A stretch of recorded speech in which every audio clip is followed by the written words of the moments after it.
Je dis à quelqu'un, ce que tu es en train de vivre, c'est l'annonce de la gloire. Lorsqu'on te déshabille par le malheur, c'est l'annonce de la gloire. Lorsqu'on t'humilie par les situations, c'est l'annonce de la gloire. Les hommes n'ont pas de bons yeux. Toi, garde les yeux de la promesse. Il est écrit, je connais les projets que j'ai formés sur vous. Projet de paix. C'est donc pour dire, le malheur que tu subis est un passage. Lorsque la grâce, elle arrive, avant même qu'elle arrive, lorsque la grâce te pointe, quelqu'un m'a dit, je suis pointé. Est-ce que tu l'as bien dit ou tu n'as pas bien dit? Quelqu'un m'a dit, je suis pointé. Quelqu'un m'a dit, j'ai été localisé. Lorsque la grâce te localise, la grâce commence par te défigurer. Parce que la grâce n'arrive pas là où les choses ne sont pas informes et vides. Ça doit être informe et vide avant que la grâce n'arrive. Il y a quelqu'un qui ne comprend pas pourquoi sa vie est défigurée. On m'a envoyé t'annoncer ça. En fait, ce n'est pas une prédication, c'est un message. Celui qui m'a envoyé m'a dit de te dire, si tu es défiguré, c'est parce que la grâce est quelque part. Si ta vie est en train d'être défigurée, c'est parce que la grâce t'a pointé. Si ta vie est en train d'être informe et vide, c'est parce que la grâce t'a choisi. Pourquoi tu as été écrasé plus que le voisin? La grâce t'a pointé. Lorsque vous avez une vie toujours correcte et stable, c'est que la grâce est encore loin.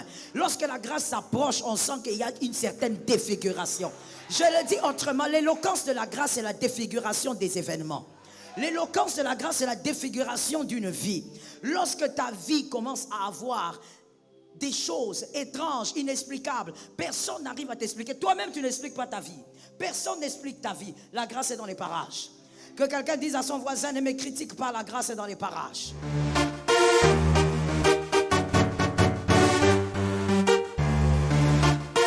Shalom bien-aimé dans le Seigneur Jésus-Christ. Aujourd'hui la servante de Dieu Joël Gloria Cabassel, pasteur principal de l'église Assemblée évangélique Nouvelle Alliance de Kinshasa, parle de ce qui annonce la grâce de Dieu dans la vie. Si ta vie est en train d'être défigurée, ce que la grâce t'a pointé.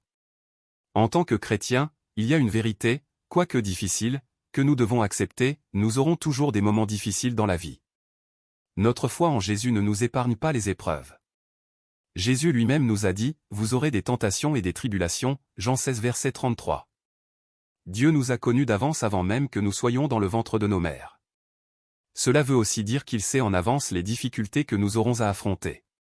C'est pourquoi il nous dit de rester dans le calme et la confiance, il a déjà prévu la solution pour nous, Ésaïe 30 verset 15. Tel il est, tel nous sommes. Si Jésus est sorti vainqueur de ces épreuves, qui ne pourraient être comparées aux nôtres, sans aucun doute, nous serons nous aussi vainqueurs. Ce que Dieu dit, il le fait. Ce qu'il promet, il l'accomplit certainement. En effet, il veille sur ce qu'il a dit pour l'exécuter. En cela, il est digne de confiance. Si Dieu t'a promis quelque chose, s'il t'appelle à faire quelque chose que tu estimes irréalisable, cesse de regarder avec tes yeux humains. Abonnez-vous, aimez et partagez afin d'apporter l'évangile de Jésus-Christ aux nations car il y aura plus de joie dans le ciel pour un seul pécheur qui se repent. Que la bénédiction de Dieu soit votre partage dans le nom puissant de Jésus-Christ. Et aujourd'hui, nous disons Amen. La défiguration de la grâce. La défiguration de la grâce. La grâce a la capacité, et d'ailleurs, je dirais, la grâce a la spécialité de défigurer. Luc 1, 46, 49. Luc, cet épître écrit par ce médecin qui était disciple de Jésus, il était médecin, il a écrit avec détail certaines choses, aussi à cause de son érudition. Luc 1, 46 à 49, il est écrit, et Marie dit, mon âme exalte le Seigneur, et mon esprit se réjouit en Dieu, mon Sauveur. Quelqu'un a entendu ça? Quelqu'un a entendu ça? Demande au frère s'il a entendu. Il a entendu? C'est qui parle? C'est Marie. Je reprends l'écriture parce qu'apparemment tu n'as pas compris. Alors pourquoi tu n'as pas dit qui parlait? Je reprends l'écriture. C'est important de savoir comment Marie parle et pourquoi. Mon âme exalte le Seigneur et mon esprit se réjouit en Dieu, mon Sauveur. Qui est le Sauveur de Marie? Merci. Parce qu'il a jeté les yeux sur la bassesse de sa servante. Car voici désormais, toutes les générations me diront, bienheureuse. 49. Parce que le Tout-Puissant, quelqu'un m'a dit le Tout-Puissant, pendant que tu l'as dit avec foi et autorité, que quelque chose arrive dans ta maison. Pendant que tu es dans un culte, que quelque chose de glorieux arrive dans ta maison. Oui, c'est ma foi. Pendant que tu es dans ce culte, que la grâce entre dans ta maison. Par la porte du devant et par la porte de derrière. Parce que le Tout-Puissant a fait pour moi des grandes choses. Son nom est... Le Tout-Puissant a fait... Son nom est saint. Marie est en train de célébrer le Dieu de sa vie. Marie est en train de manifester sa bassesse et de dire, il m'a vu. Qui l'a vu? La grâce. Marie est en train de dire, le Tout-Puissant m'a fait, il a fait des grandes choses dans ma vie. Le 49, le Tout-Puissant a fait de grandes choses. Quand vous lisez, ou pour les lecteurs de la Bible, ils l'ont compris, Marie est en train de parler à Élisabeth, c'est sa parente. Marie est en train de dire à Élisabeth, la grâce m'a localisé. La grâce m'a fait du bien. Le Tout-Puissant a fait des grandes choses. Pendant que Marie est en train de parler, Élisabeth avait déjà parlé en amont, pendant que ces femmes sont en train de s'exprimer, surtout Marie, Marie dit que le Tout-Puissant a fait des grandes choses. Mais pendant ce temps, Marie est comment? Pendant ce temps, Marie, elle est enceinte. Quelqu'un m'a dit, elle est enceinte. Il s'agit de Marie, une préadolescente de à peu près 13-14 ans. Elle est enceinte. Et c'est une primipare. Quelqu'un m'entend? Les femmes qui ont déjà eu des grossesses sont là. C'est une... On sait ce que ça veut dire. C'est une primipare qui est enceinte, qui est en train de dire, il a fait pour moi des grandes choses. Le Tout-Puissant a fait des grandes choses. Pendant que Marie est en train de célébrer le Dieu de sa grâce, Marie, elle est déformée.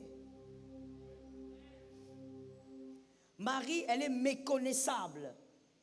Pour toi, jeune homme qui n'a jamais vu une primipare tomber enceinte, c'est horrible. Oui. Pour rien au monde, je recommencerai ça. Oui. Moi, j'étais informe et vide. C'est horrible. La primipare qui tombe enceinte est défigurée. La primipare qui tombe enceinte, on ne la reconnaît pas. Il faut être une personne proche pour savoir qu'il s'agit d'elle. C'est parce que c'était Élisabeth qu'Élisabeth a su la reconnaître. Mais sinon, Marie n'avait pas du tout, ni le visage, quelqu'un m'a dit un, ni la forme, quelqu'un m'a dit deux, de la Marie que Gabriel était venu voir. Oh my God, what is happening? Gabriel, tu es venu voir Marie en disant, la grâce t'a localisé.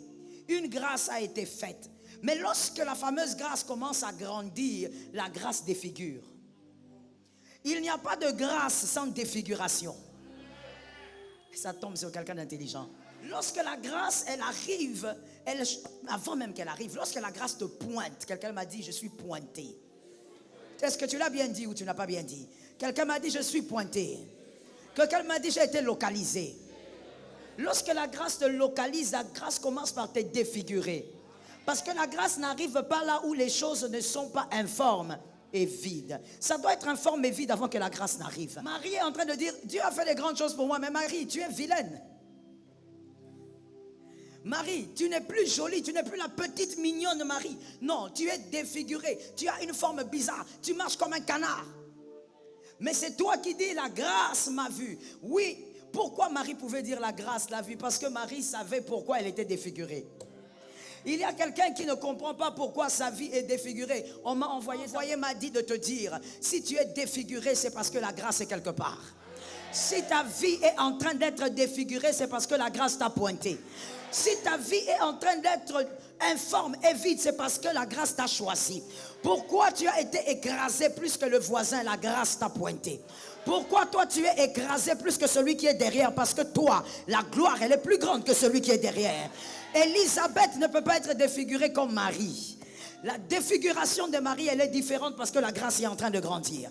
Plus la grâce grandit, plus votre vie est en train d'être informe et vide. Est-ce que vous avez une vie toujours correcte et stable? C'est que la grâce est encore loin. Lorsque la grâce s'approche, on sent qu'il y a une certaine défiguration. Je le dis autrement, l'éloquence de la grâce, c'est la défiguration des événements. L'éloquence de la grâce, c'est la défiguration d'une vie. Lorsque ta vie commence à avoir des choses étranges, inexplicables. Personne n'arrive à t'expliquer. Toi-même, tu n'expliques pas ta vie. Personne n'explique ta vie. La grâce est dans les parages. Que quelqu'un dise à son voisin, ne me critique pas, la grâce est dans les parages. Non, mon frère, quand je te demande de parler, il faut parler parce que le frère, là, tu ne connais pas. Peut-être même qu'il te critique. Alors dis-lui, ne me critique pas, la grâce est dans les parages. Genèse 1, 2 dit, au commencement, Dieu créa le ciel et la terre. La terre était informe et vide. Et qu'est-ce qui se passait? Vous avez vos Bibles, lisez avec moi. Au commencement, Dieu créa. Oh, allez-y quand même, c'est un verset de l'école du dimanche. Au commencement, Dieu créa. Et la terre. Et ensuite. Non, il y avait les eaux d'abord. Il faut bien lire la Bible. Il y avait sur la surface de la terre. Et ensuite. Écoute. Dieu ne peut pas se mouvoir là où c'est correct. Je te réchoque. Dieu ne peut pas se mouvoir là où c'est ordonné. Dieu ne peut pas se mouvoir là où les choses sont déjà faites. Dieu s'émeut là où c'est informe et vide. Quand c'est informe et vide, alors il vient se mouvoir. Pourquoi? Parce que c'est son domaine. Quand il y a de l'ordre, ça, ce n'est pas son domaine. Parce qu'on va confondre sa main et la main du médecin. On va confondre sa main et la main d'un avocat. On va confondre sa main et la main de ton papa. Mais Dieu ne veut pas confondre sa main avec la main de ton père. Il ne va pas confondre Razakaya. Sa main avec la main de ton oncle. Il ne confondra pas sa main avec la main du député. Voilà pourquoi il vient quand c'est informe et vide. Et avant même qu'il n'arrive, lui-même va créer la chose afin que ça soit informe et vide. Il va créer un désordre. Voilà pourquoi depuis que l'année a commencé, ta vie est un peu en désordre. Finances un peu en désordre. Tes études un peu en désordre. Parce que Jésus est en train de se mouvoir. Quand la grâce est en train de se mouvoir, les choses sont informes. Il y a quelqu'un à qui on a déjà dit cette année, comment ça t'arrive, toi tu es chrétien? Les choses comme ça, comment ça peut t'arriver? On croyait que vous les chrétiens, vous ne pouvez pas vivre ce genre de choses. Oh, tu t'es trompé mon frère, tu n'as pas lu la Bible, tu es un chrétien à Bible fermée. Écoute bien, il est écrit, le malheur atteint souvent les justes et l'Éternel l'en délivre toujours. L'Éternel l'en délivre toujours. Mon Dieu, on dit, ça atteint souvent. Souvent, pas de temps en temps, souvent, pas rarement, souvent. Il est donc normal que des fois dans ta vie, tu aies l'impression que vraiment rien ne va. Oh, je dis à quelqu'un, quand rien ne va, commence à acclamer comme Marie. Quand rien ne va, commence à célébrer comme Marie. Voilà pourquoi je t'interdis, je me permets de t'interdire sous mon mandat, je t'interdis d'être toujours le pleurnicheur, d'être toujours le plaintif. Toi tu te plains toujours, ma vie ne va pas bien, j'ai des problèmes. Mon frère, on a tous des problèmes. Sur la terre, tout est imparfait. Donc il n'y a personne qui vit sans problème. Arrête de te plaindre, comprends quelque chose. Marie ne s'est pas plainte. Vous savez, elle était primipare. Je reprends encore pour les femmes qui ont déjà porté des bébés. On comprend qu'une primipare, elle ne comprend pas trop bien ce qui lui arrive. Tout ce qu'elle sait, c'est qu'elle est enceinte. Quand elle vomit, elle ne comprend pas pourquoi elle vomit. Elle se pose la question, c'est pourquoi je vomis? Je dois arrêter de manger ce poisson-là. Ce n'est pas le poisson, c'est la chose qui grandit là. Est-ce que quelqu'un m'entend bien? Lorsque quelque chose grandit en toi, ta vie sera incontrôlable. Il y a même des choses que toi-même tu ne sauras pas expliquer. Des choses que tu arrivais à avoir avec facilité. Ces choses vont sembler t'échapper. Mais je dis à quelqu'un, la défiguration appelle la grâce. La Bible dit la terre était informe et vide. Et bien c'est là que Dieu vient. C'est ce que Dieu aime. C'est quand c'est informe et vide que Dieu dit que la lumière soit. Je dis à une personne, ne crains pas ce que tu vis. Tout va bien. Ne crains pas, oh my God. Ne te laisse même pas intimider par les voisins. Ne te laisse pas intimider par tes frères, par tes soeurs, par tes collègues au travail. Ne te laisse pas intimider par personne. Ceux qui te disent, mais comment tous les malheurs tombent sur toi au même moment? Oh, si ça tombe sur toi au même moment, alors ça sera au même moment que la gloire sera sur ta tête. Ce n'est pas un problème. Que quelqu'un me dise, ce n'est pas un problème. Ce qui donnait la paix à Marie, c'était la connaissance qu'elle avait sur ce qui lui arrivait réellement. Je dis à une personne, il faudrait que l'on reconnaisse que ce qui t'arrive est une main inimitable qui est en train d'opérer. Une main que personne ne peut imiter. Une main qu'aucune force ne peut imiter. Que ce qui t'arrive cette année ne soit même pas à la portée de l'argent. Tu as entendu en retard. Ça tombe sur celui qui a entendu. Que ça ne soit même pas à la portée de l'argent. Même l'argent ne pourra pas faire ça. Oh yes. Que cette maladie-là quitte, déménage, alors que l'argent est incapable de faire quoi que ce soit. Est-ce que quelqu'un m'entend bien? Oh mon Dieu, là où les hommes forts riches qui sont dans l'occultisme se sentent forts, là où ils tombent, là où ils sont limités, là où la tombe est en train de les attendre, toi qui sembles inférieur, la tombe ne te recevra pas. Parce que toi, là où l'argent ne peut rien faire, Jésus le fera. Ça tombe sur tes enfants. Que quelqu'un dise, mes enfants seront toujours couverts par le pouvoir du Christ.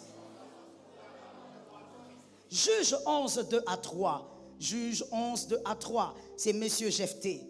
Jephthé, ce garçon qui vivait très bien avec ses frères, en harmonie avec ses frères et son père.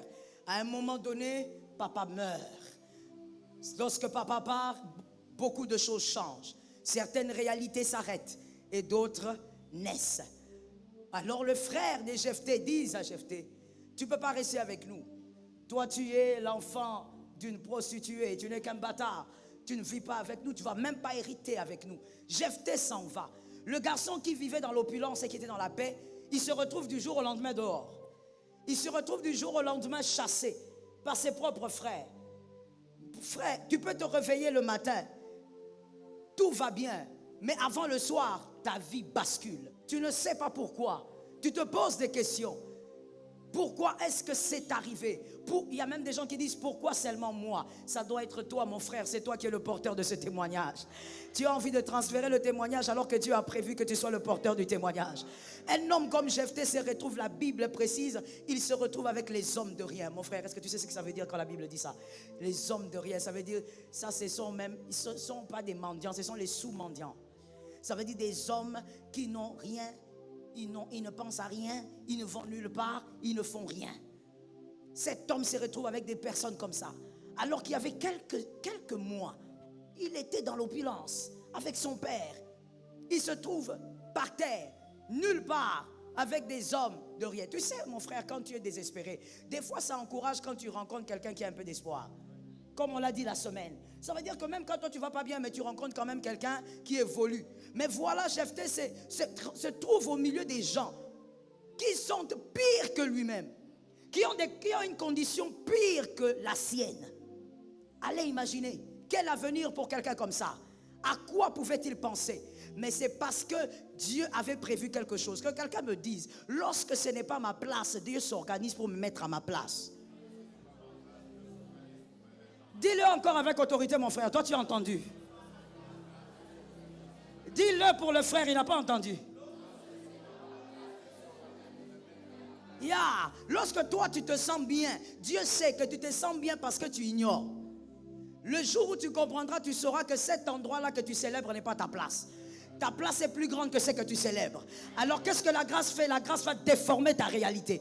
Elle déforme ta réalité pour t'amener à ta place. Pour te placer là où tu dois être. Là où tu n'as pas encore vu, mais là où Dieu a vu pour toi. Je dis à une personne, lorsque Dieu te déplace et défigure ta réalité, attends-toi à voir un miracle. Qu'est-ce qui te donnera la foi pendant que Dieu défigure ta réalité? C'est la connaissance de la promesse. On n'a même pas besoin de te demander quelle est la prophétie de ta vie. Non, mon frère, il y a des promesses qui sont dans la Bible, c'est attaché à tout enfant de Dieu. Même si aucun prophète n'a parlé sur toi, il y a des prophéties qui sont à toi. Même si aucun prophète ne s'est arrêté devant toi cette année, il y a des prophéties qui sont attachées à ta vie dans la parole de Dieu. Et la prophétie, parmi les belles prophéties que moi j'aime personnellement, il est écrit, je connais. Vous savez pourquoi j'aime ce verset? Parce que Dieu dit, il connaît. Il ne dit pas nous connaissons. Il ne dit pas les anges sont informés. Il dit je, c'est-à-dire ça n'engage que moi. Et ça engage qui? Ça engage celui qui n'a jamais menti personne. Ça engage celui qui n'a jamais failli. Ça engage celui qui n'a jamais raté sa cible. Écoute-moi, je te dis, Dieu est un sniper qui ne peut pas rater sa cible. Écoute, avec le sniper, le bon sniper, c'est une affaire de kilomètres. Mais avec Dieu, c'est une affaire de génération. Ça veut dire que quand il touche cette génération, il touchera une autre.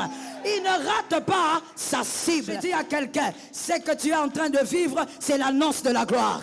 Lorsqu'on te déshabille par le malheur, c'est l'annonce de la gloire. Lorsqu'on t'humilie par les situations, c'est l'annonce de la gloire. Les hommes n'ont pas de bons yeux. Toi, garde les yeux de la promesse. Il est écrit, je connais les projets que j'ai formés sur vous. Projet de paix. C'est donc pour dire, le malheur que tu subis est un passage. Tu n'as pas compris. Le malheur que tu subis, parce que ce n'est pas un projet.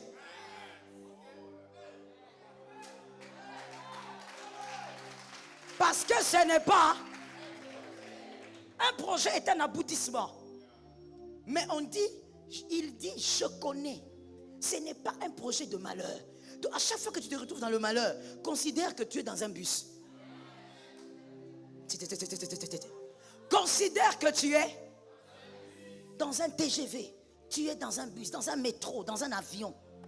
Tu sais, quand tu es dans un avion, qu'il y a des zones, tu es dans des zones de turbulence, la seule chose à laquelle moi je pense, c'est l'atterrissage. Je t'assure, je commence à atterrissons, Seigneur. Moi, je ne dis pas que ça se calme, non. Seigneur, atterrissons. Oh, Seigneur. Surtout quand le vol est trop long. Mon frère, même le courage de regarder les films là, je ne regarde pas. Je suis seulement sur l'écran en train de regarder combien il reste, combien de kilomètres il reste. Je te dis, ça te stresse. Pourquoi? Parce que tu sais que c'est un passage. Je ne suis pas appelé, même si je fais 10 heures de vol, je ne suis pas appelé à habiter dans un avion. Je ne suis pas appelé à dormir dans un bus. Je suis entré, je dois descendre. Un homme intelligent est celui, quand il entre dans un taxi, il pense à la destination. Il monte sur une moto, il pense à la destination. Même si on te défigure par la grâce, souviens-toi de la destination. La gloire est à la porte. Ce n'est pas pour rien que la grâce est en train de te défigurer. Elle te défigure pour te permettre d'enfanter. Qu'est-ce que tu vas enfanter? Le témoignage. Et les hommes diront, ça c'est la main de Dieu. Est-ce que cette année on peut dire ça c'est la main de Dieu? Est-ce que dans ta maison on peut dire ça c'est la main de Dieu? Est-ce qu'en regardant ton mariage on peut dire ça c'est la main de Dieu? Dans leur famille il n'y a pas de mariage, mais ça c'est la main de Dieu.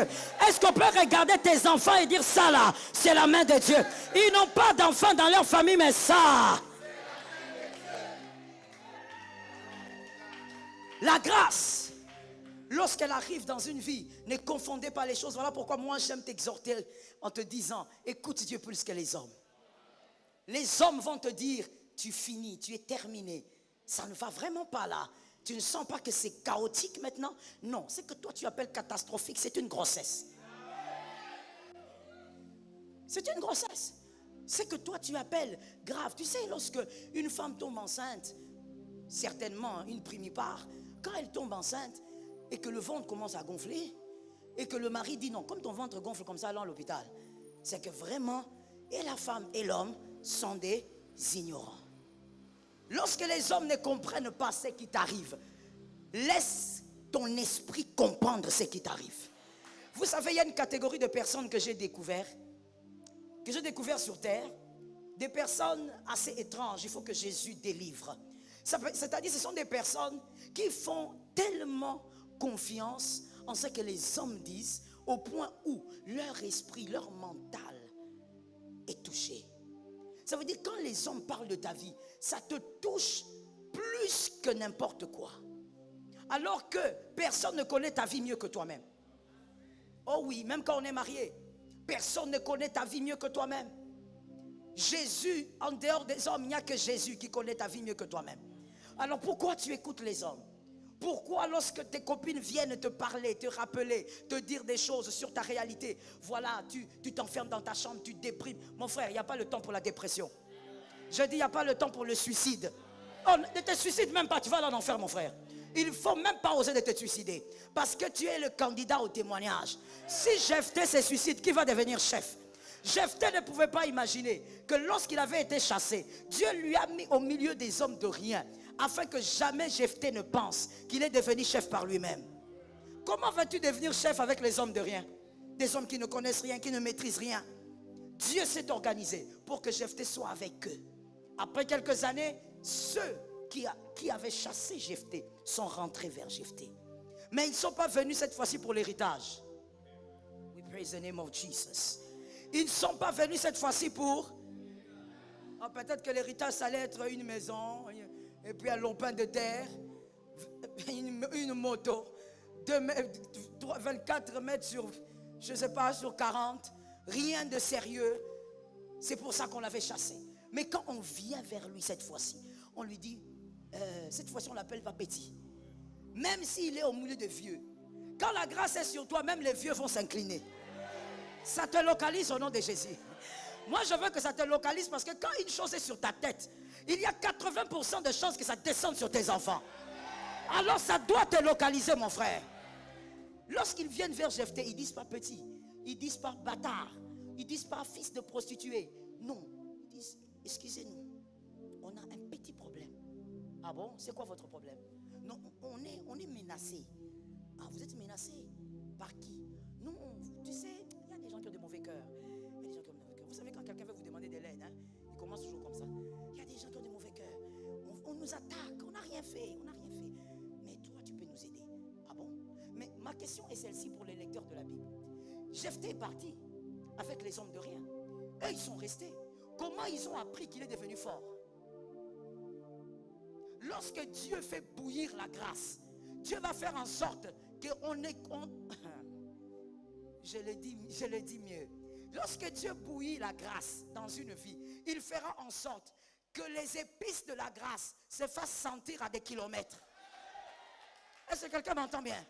Tu n'auras pas encore la forme que Dieu veut te donner, mais l'odeur déjà de ta gloire. On appelle ça les épices de la grâce. On va déjà sentir que là-bas il y a quelque chose. Tu sais, il y a des gens qui ont remarqué ça dans leur vie. Dieu ne t'a pas encore amené là où il t'a promis, mais il y a des gens qui sentent déjà. Alors même les gens qui s'étaient éloignés commencent à se rapprocher. Ça fait longtemps, hein? J'ai perdu ton numéro. Est-ce que toi tu cherchais mon numéro? Toi qui ne connaissais même pas mon nom. Aujourd'hui c'est mon numéro que tu cherches. Les épices de la grâce. Ils sont venus chez Jephthé, ils ont dit pardon, aide-nous à vaincre ça. Jephthé leur a dit, je ne veux pas ouvrir l'intelligence de quelqu'un. Jephthé leur a dit, je vais venir. Mais si j'arrive à vaincre, je serai votre chef. Lorsque Dieu te laisse dans une situation étrange, quelque chose est en train de se préparer. Est-ce que quelqu'un m'entend? C'est parce que quelque chose se prépare que personne ne veut croire en ta conversion. Personne ne veut croire que tu vas de l'avant avec Jésus. Tout le monde te rappelle ton passé.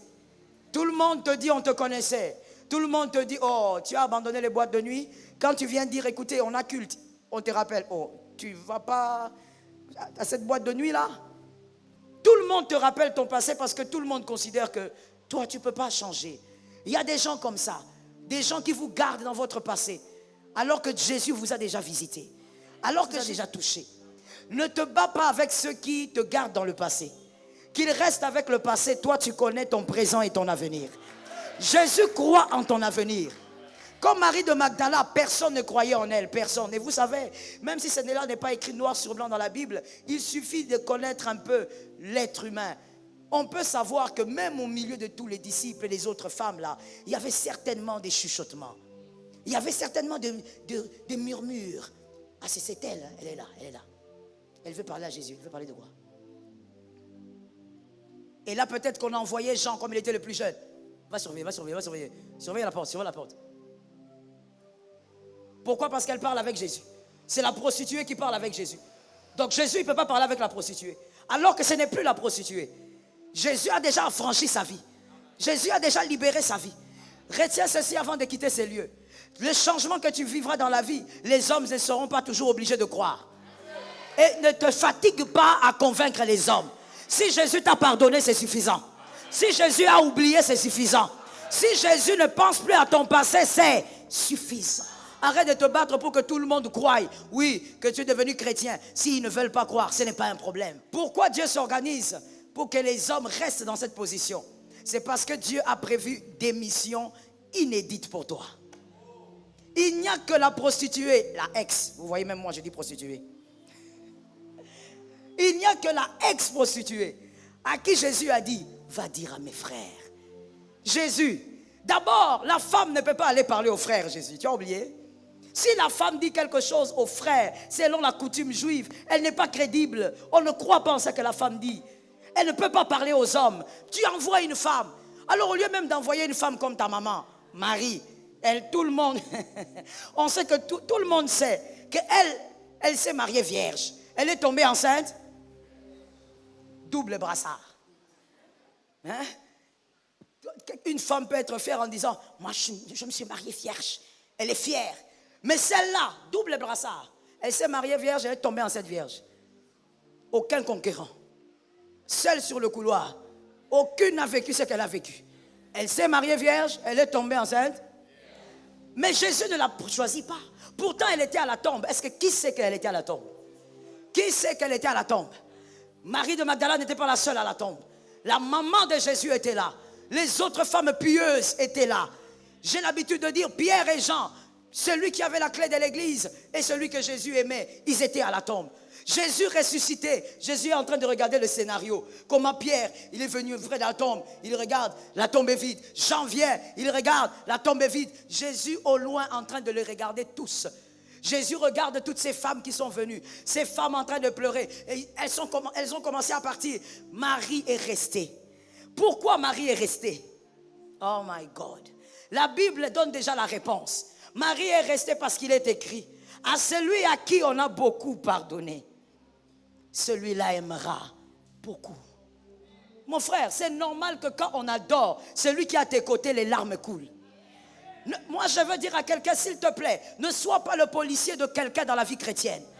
Il faut un peu arrêter ça. Je sais que les réseaux sociaux, les TikTok et tout ça ont donné un peu trop des ailes à tout le monde. Tout le monde peut parler à tout le monde aujourd'hui. Mais je dis à quelqu'un, s'il te plaît, ne sois pas le policier de la chrétienté d'un autre. Oh, pourquoi il prie comme ça? Est-ce que pour prier, il faut crier? Il sait pourquoi il crie. Ah, tu n'as pas son parcours, tu ne connais pas son histoire. Des fois, il peut commencer calmement, il dit Jésus, je t'aime. Après, il se rappelle le Dieu qui l'a guéri du cancer. Et puis, il pousse un cri. Laisse-le tranquille. Si toi tu veux prier calmement, prie calmement. Chacun avec son Dieu, chacun avec l'histoire de sa destinée. Tu vas regarder une autre femme, quand elle vient à l'église, elle ne prie jamais debout, jamais assise, elle est toujours à genoux, parce qu'elle se rappelle le Dieu qui l'a délivrée de la stérilité. Elle sait d'où elle vient. Chacun avec sa adoration, chacun avec sa louange. Laisse-le prier comme il doit prier.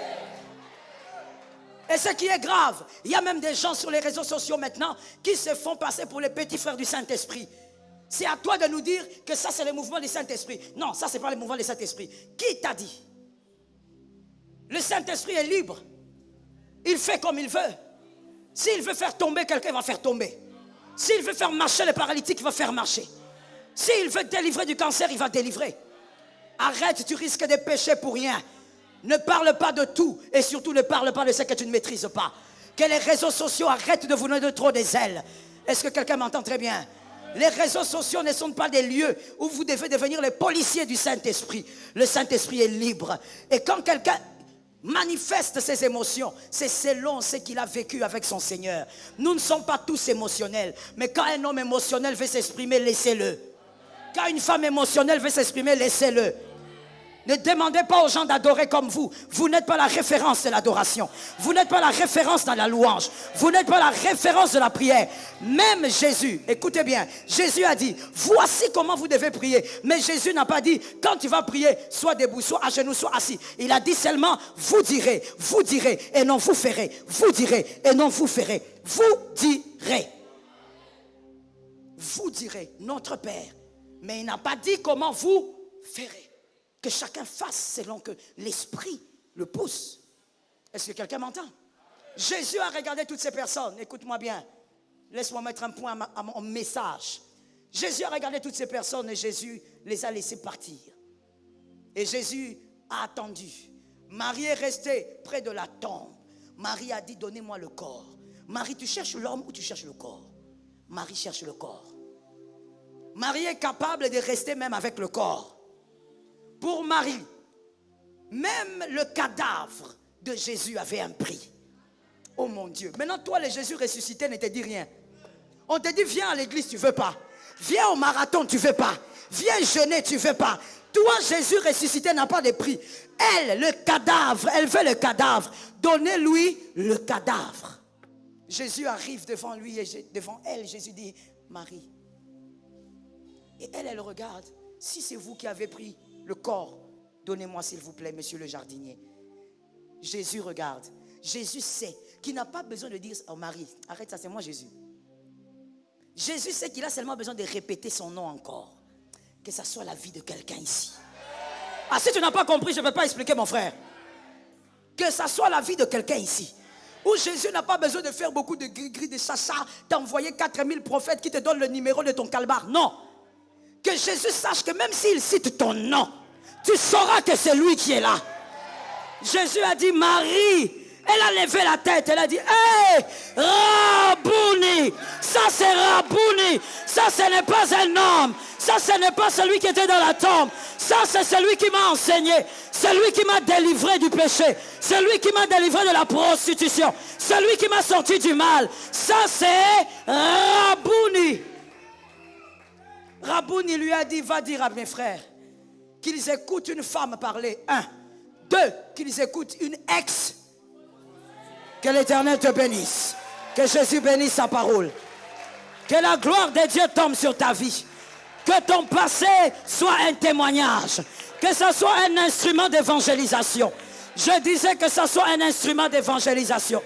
Que ton passé soit un signe de la gloire de Dieu. Que ton passé soit un signe de la puissance de Dieu. Que l'on sache qu'il y a un Dieu dans ta vie. Si nous pouvons légèrement lever nos mains, s'il vous plaît. Oh, tu vas dire à Dieu, je te fais confiance. Même si je ne sais pas ce qui m'arrive, même si dans l'avenir, il y aura des choses étranges que je ne comprendrai pas. Saint-Esprit, je te fais confiance. Je sais que la grâce est là. Vas-y, parle à ton Dieu. Parle à ton Seigneur. Oh Saint-Esprit. Shalom bien-aimés dans le Seigneur Jésus-Christ. J'espère que vous avez aimé cette vidéo. Abonnez-vous et partagez pour porter l'évangile de Jésus-Christ aux nations, car il y aura plus de joie dans le ciel pour un seul pécheur qui se repent. Merci de faire partie de notre famille Wonderful Jésus-Christ.